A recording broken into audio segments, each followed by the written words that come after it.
Si sabes que tu enemigo es vulnerable a un ataque, pero ignoras si tus soldados son capaces de atacar, solo tienes la mitad de posibilidades de ganar. Si sabes que el enemigo es vulnerable a un ataque, y tus soldados pueden llevarlo a cabo, pero ignoras si la condición del terreno es favorable para la batalla, tienes la mitad de probabilidades de vencer.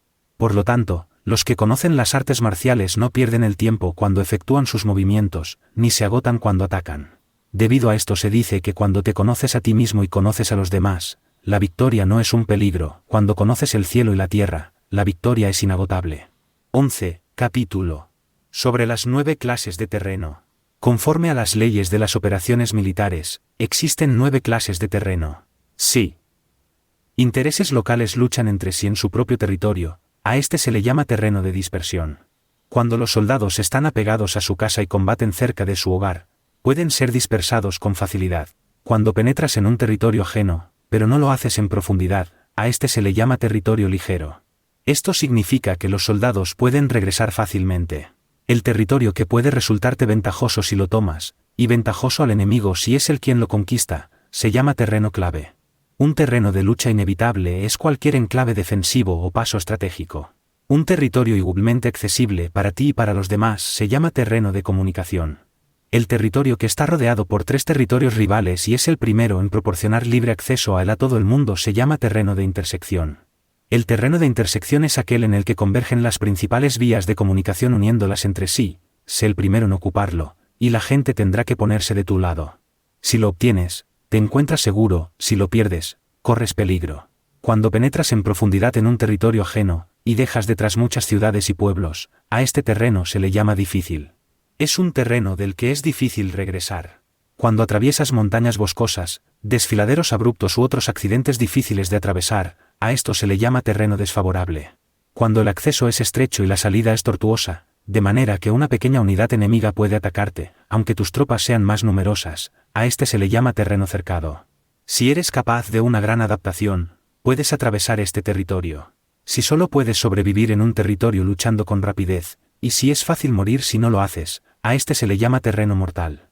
Las tropas que se encuentran en un terreno mortal están en la misma situación que si se encontraran en una barca que se hunde o en una casa ardiendo.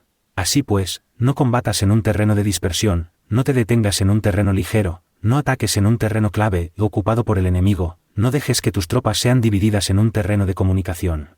En terrenos de intersección, establece comunicaciones, en terrenos difíciles, entra aprovisionado, en terrenos desfavorables, continúa marchando, en terrenos cercados, haz planes, en terrenos mortales, lucha. En un terreno de dispersión, los soldados pueden huir. Un terreno ligero es cuando los soldados han penetrado en territorio enemigo, pero todavía no tienen las espaldas cubiertas, por eso, sus mentes no están realmente concentradas y no están listos para la batalla. No es ventajoso atacar al enemigo en un terreno clave, lo que es ventajoso es llegar el primero a él. No debe permitirse que quede aislado el terreno de comunicación, para poder servirse de las rutas de suministros. En terrenos de intersección, estarás a salvo si estableces alianzas, si las pierdes, te encontrarás en peligro. En terrenos difíciles, entrar aprovisionado significa reunir todo lo necesario para estar allí mucho tiempo. En terrenos desfavorables, ya que no puedes atrincherarte en ello, debes apresurarte a salir. En terrenos cercados, introduce tácticas sorpresivas. Si las tropas caen en un terreno mortal, todo el mundo luchará de manera espontánea. Por esto se dice, sitúa a las tropas en un terreno mortal y sobrevivirán. Los que eran antes considerados como expertos en el arte de la guerra eran capaces de hacer que el enemigo perdiera contacto entre su vanguardia y su retaguardia, la confianza entre las grandes y las pequeñas unidades, el interés recíproco para el bienestar de los diferentes rangos, el apoyo mutuo entre gobernantes y gobernados, el alistamiento de soldados y la coherencia de sus ejércitos. Estos expertos entraban en acción cuando les era ventajoso, y se retenían en caso contrario. Introducían cambios para confundir al enemigo, atacándolos aquí y allá, aterrorizándolos y sembrando en ellos la confusión, de tal manera que no les daban tiempo para hacer planes. Se podría preguntar cómo enfrentarse a fuerzas enemigas numerosas y bien organizadas que se dirigen hacia ti. La respuesta es quitarles en primer lugar algo que aprecien, y después te escucharán. La rapidez de acción es el factor esencial de la condición de la fuerza militar, aprovechándose de los errores de los adversarios, desplazándose por caminos que no esperan y atacando cuando no están en guardia. Esto significa que para aprovecharse de la falta de preparación, de visión y de cautela de los adversarios, es necesario actuar con rapidez, y que si dudas, esos errores no te servirán de nada. En una invasión, Por regla general, cuanto más se adentran los invasores en el territorio ajeno, más fuertes se hacen, hasta el punto de que el gobierno nativo no puede ya expulsarlos. Escoge campos fértiles, y las tropas tendrán suficiente para comer. Cuida de su salud y evita el cansancio. Consolida su energía, aumenta su fuerza. Que los movimientos de tus tropas y la preparación de tus planes sean insondables. Consolida la energía más entusiasta de tus tropas, ahorra las fuerzas sobrantes, mantén en secreto tus formaciones y tus planes, permaneciendo insondable para los enemigos, y espera a que se produzca un punto vulnerable para avanzar. Sitúa a tus tropas en un punto que no tenga salida, de manera que tengan que morir antes de poder escapar. Porque, ante la posibilidad de la muerte, ¿qué no estarán dispuestas a hacer? Los guerreros dan entonces lo mejor de sus fuerzas. Cuando se hallan ante un grave peligro, pierden el miedo. Cuando no hay ningún sitio a donde ir, permanecen firmes. Cuando están totalmente implicados en un terreno, se aferran a él. Si no tienen otra opción, lucharán hasta el final. Por esta razón, los soldados están vigilantes sin tener que ser estimulados, se alistan sin tener que ser llamados a filas, son amistosos sin necesidad de promesas, y se puede confiar en ellos sin necesidad de órdenes. Esto significa que cuando los combatientes se encuentran en peligro de muerte, sea cual sea su rango, todos tienen el mismo objetivo, y, por lo tanto, están alertas sin necesidad de ser estimulados, tienen buena voluntad de manera espontánea y sin necesidad de recibir órdenes, y puede confiarse de manera natural en ellos sin promesas ni necesidad de jerarquía. Prohíbe los augurios para evitar las dudas, y los soldados nunca te abandonarán. Si tus soldados no tienen riquezas, no es porque las desdeñen. Si no tienen más longevidad, no es porque no quieran vivir más tiempo. El día en que se da la orden de marcha, los soldados lloran. Así pues, una operación militar preparada con pericia debe ser como una serpiente veloz que contraataca con su cola cuando alguien le ataca por la cabeza, contraataca con la cabeza cuando alguien le ataca por la cola y contraataca con cabeza y cola, cuando alguien le ataca por el medio. Esta imagen representa el método de una línea de batalla que responde velozmente cuando es atacada. Un manual de 8 formaciones clásicas de batalla dice: haz del frente la retaguardia, haz de la retaguardia el frente, con 4 cabezas y 8 colas. Haz que la cabeza esté en todas partes, y cuando el enemigo arremeta por el centro, cabeza y cola acudirán al rescate. Puede preguntarse la cuestión de si es posible hacer que una fuerza militar sea como una serpiente rápida. La respuesta es afirmativa. Incluso las personas que se tienen antipatía, encontrándose en el mismo barco, se ayudarán entre sí en caso de peligro de zozobrar. Es la fuerza de la situación la que hace que esto suceda. Por esto, no basta con depositar la confianza en caballos atados y ruedas fijadas. Se atan los caballos para formar una línea de combate estable, y se fijan las ruedas para hacer que los carros no se puedan mover. Pero aún así, esto no es suficientemente seguro ni se puede confiar en ello. Es necesario permitir que haya variantes a los cambios que se hacen, poniendo a los soldados en situaciones mortales, de manera que combatan de forma espontánea y se ayuden unos a otros codo con codo. Este es el camino de la seguridad y de la obtención de una victoria cierta. La mejor organización es hacer que se exprese el valor y mantenerlo constante. Tener éxito tanto con tropas débiles como con tropas aguerridas se basa en la configuración de las circunstancias. Si obtienes la ventaja del terreno, puedes vencer a los adversarios, incluso con tropas ligeras y débiles. ¿Cuánto más te sería posible si tienes tropas poderosas y aguerridas? Lo que hace posible la victoria a ambas clases de tropas es las circunstancias del terreno. Por lo tanto, los expertos en operaciones militares logran la cooperación de la tropa, de tal manera que dirigir un grupo es como dirigir a un solo individuo que no tiene más que una sola opción. Corresponde al general ser tranquilo, reservado, justo y metódico. Sus planes son tranquilos y absolutamente secretos para que nadie pueda descubrirlos. Su mando es justo y metódico, así que nadie se atreve a tomarlo a la ligera.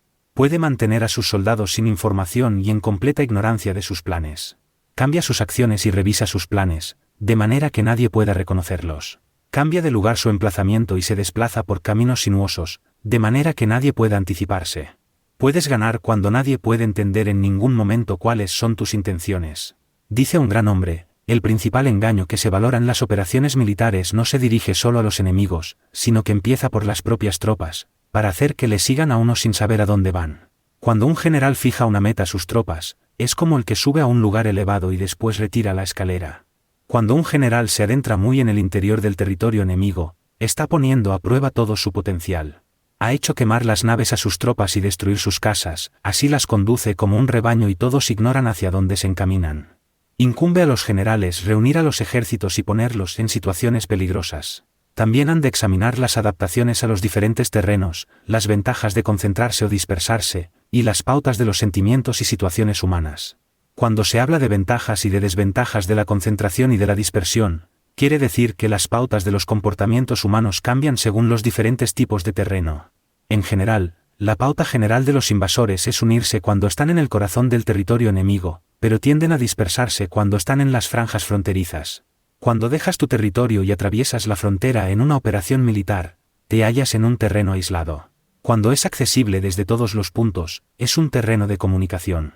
Cuando te adentras en profundidad, estás en un terreno difícil. Cuando penetras poco, estás en un terreno ligero. Cuando a tus espaldas se hallen espesuras infranqueables y delante pasajes estrechos, estás en un terreno cercado. Cuando no haya ningún sitio a donde ir, se trata de un terreno mortal. Así pues, en un terreno de dispersión, yo unificaría las mentes de los soldados. En un terreno ligero, las mantendría en contacto. En un terreno clave, les haría apresurarse para tomarlo. En un terreno de intersección, prestaría atención a la defensa. En un terreno de comunicación, establecería sólidas alianzas. En un terreno difícil, aseguraría suministros continuados. En un terreno desfavorable, urgiría a mis tropas a salir rápidamente de él. En un terreno cercado, cerraría las entradas. En un terreno mortal, indicaría a mis tropas que no existe ninguna posibilidad de sobrevivir. Por esto, la psicología de los soldados consiste en resistir cuando se ven rodeados, luchar cuando no se puede evitar, y obedecer en casos extremos. Hasta que los soldados no se ven rodeados, no tienen la determinación de resistir al enemigo hasta alcanzar la victoria. Cuando están desesperados, presentan una defensa unificada. Por ello, los que ignoran los planes enemigos no pueden preparar alianzas. Los que ignoran las circunstancias del terreno no pueden hacer maniobrar a sus fuerzas. Los que no utilizan guías locales no pueden aprovecharse del terreno. Los militares de un gobierno eficaz deben conocer todos estos factores. Cuando el ejército de un gobierno eficaz ataca un gran territorio, el pueblo no se puede unir. Cuando su poder sobrepasa a los adversarios, es imposible hacer alianzas. Si puedes averiguar los planes de tus adversarios, aprovéchate del terreno y haz maniobrar al enemigo de manera que se encuentre indefenso. En este caso, ni siquiera un gran territorio puede reunir suficientes tropas para detenerte. Por lo tanto, si no luchas por obtener alianzas, ni aumentas el poder de ningún país, pero extiendes tu influencia personal amenazando a los adversarios, todo ello hace que el país y las ciudades enemigas sean vulnerables. Otorga recompensas que no estén reguladas y da órdenes desacostumbradas. Considera la ventaja de otorgar recompensas que no tengan precedentes. Observa cómo el enemigo hace promesas sin tener en cuenta los códigos establecidos. Maneja las tropas como si fueran una sola persona. Empléalas en tareas reales, pero no les hables. Motívalas con recompensas, pero no les comentes los perjuicios posibles. Emplea a tus soldados solo en combatir, sin comunicarles tu estrategia. Déjales conocer los beneficios que les esperan, pero no les hables de los daños potenciales. Si la verdad se filtra, tu estrategia puede hundirse.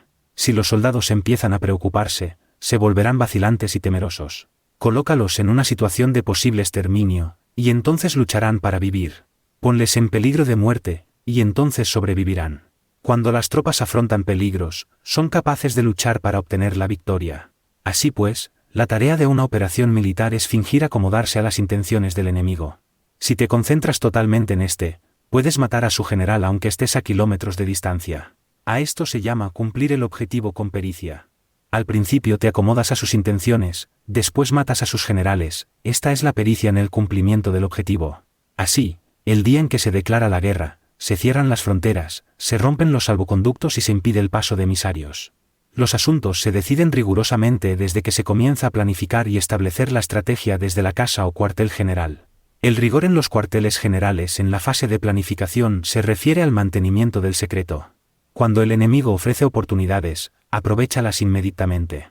Entérate primero de lo que pretende, y después anticípate a él. Mantén la disciplina y adáptate al enemigo, para determinar el resultado de la guerra. Así, al principio eres como una doncella y el enemigo abre sus puertas, entonces, tú eres como una liebre suelta, y el enemigo no podrá expulsarte. 12. Capítulo sobre el arte de atacar por el fuego. Existen 5 clases de ataques mediante el fuego: quemar a las personas, quemar los suministros, quemar el equipo, quemar los almacenes y quemar las armas. El uso del fuego tiene que tener una base, y exige ciertos medios. Existen momentos adecuados para encender fuegos, concretamente cuando el tiempo es seco y ventoso. Normalmente, en ataques mediante el fuego es imprescindible seguir los cambios producidos por este. Cuando el fuego está dentro del campamento enemigo, prepárate rápidamente desde fuera.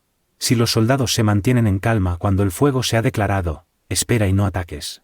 Cuando el fuego alcance su punto álgido, síguelo, si puedes, si no, espera. En general, el fuego se utiliza para sembrar la confusión en el enemigo y así poder atacarle. Cuando el fuego puede ser prendido en campo abierto, no esperes a hacerlo en su interior, hazlo cuando sea oportuno. Cuando el fuego sea atizado para el viento, no ataques en dirección contraria a este. No es eficaz luchar contra el ímpetu del fuego, porque el enemigo luchará en este caso hasta la muerte. Si ha soplado el viento durante el día, a la noche amainará. Un viento diurno cesará al anochecer, un viento nocturno cesará al amanecer. Los ejércitos han de saber que existen variantes de las 5 clases de ataques mediante el fuego, y adaptarse a estas de manera racional. No basta saber cómo atacar a los demás con el fuego, es necesario saber cómo impedir que los demás te ataquen a ti. Así pues, la utilización del fuego para apoyar un ataque significa claridad, y la utilización del agua para apoyar un ataque significa fuerza. El agua puede incomunicar, pero no puede arrasar. El agua puede utilizarse para dividir a un ejército enemigo, de manera que su fuerza se desuna y la tuya se fortalezca. Ganar combatiendo o llevar a cabo un asedio victorioso sin recompensar a los que han hecho méritos trae mala fortuna y se hace merecedor de ser llamado avaro. Por eso se dice que un gobierno esclarecido lo tiene en cuenta y que un buen mando militar recompensa el mérito. No moviliza a sus tropas cuando no hay ventajas que obtener, ni actúa cuando no hay nada que ganar, ni luchan cuando no existe peligro. Las armas son instrumentos de mal augurio, y la guerra es un asunto peligroso. Es indispensable impedir una derrota desastrosa, y por lo tanto, no vale la pena movilizar un ejército por razones insignificantes, las armas solo deben utilizarse cuando no existe otro remedio. Un gobierno no debe movilizar un ejército por ira, y los jefes militares no deben provocar la guerra por cólera. Actúa cuando sea beneficioso, en caso contrario, desiste. La ira puede convertirse en alegría, y la cólera puede convertirse en placer, pero un pueblo destruido no puede hacérsele renacer, y la muerte no puede convertirse en vida. En consecuencia, un gobierno esclarecido presta atención a todo esto, y un buen mando militar lo tiene en cuenta. Esta es la manera de mantener a la nación a salvo y de conservar intacto a su ejército. 13. Capítulo.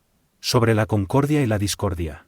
Una operación militar significa un gran esfuerzo para el pueblo, y la guerra puede durar muchos años para obtener una victoria de un día. Así pues, fallar en conocer la situación de los adversarios por economizar en aprobar gastos para investigar y estudiar a la oposición es extremadamente inhumano, y no es típico de un buen jefe militar, de un consejero de gobierno, ni de un gobernante victorioso. Por lo tanto, lo que posibilita a un gobierno inteligente y a un mando militar sabio vencer a los demás y lograr triunfos extraordinarios con esa información esencial. La información previa no puede obtenerse de fantasmas ni espíritus, ni se puede tener por analogía, ni descubrir mediante cálculos. Debe obtenerse de personas que conozcan la situación del adversario. Existen 5 clases de espías: el espía nativo, el espía interno, el doble agente, el espía liquidable, y el espía flotante. Cuando están activos todos ellos, nadie conoce sus rutas, a esto se le llama genio organizativo, y se aplica al gobernante. Los espías nativos se contratan entre los habitantes de una localidad. Los espías internos se contratan entre los funcionarios enemigos. Los agentes dobles se contratan entre los espías enemigos. Los espías liquidables transmiten falsos datos a los espías enemigos. Los espías flotantes vuelven para traer sus informes. Entre los funcionarios del régimen enemigo, se hallan aquellos con los que se puede establecer contacto y a los que se puede sobornar para averiguar la situación de su país y descubrir cualquier plan que se trame contra ti. También pueden ser utilizados para crear desavenencias y desarmonía.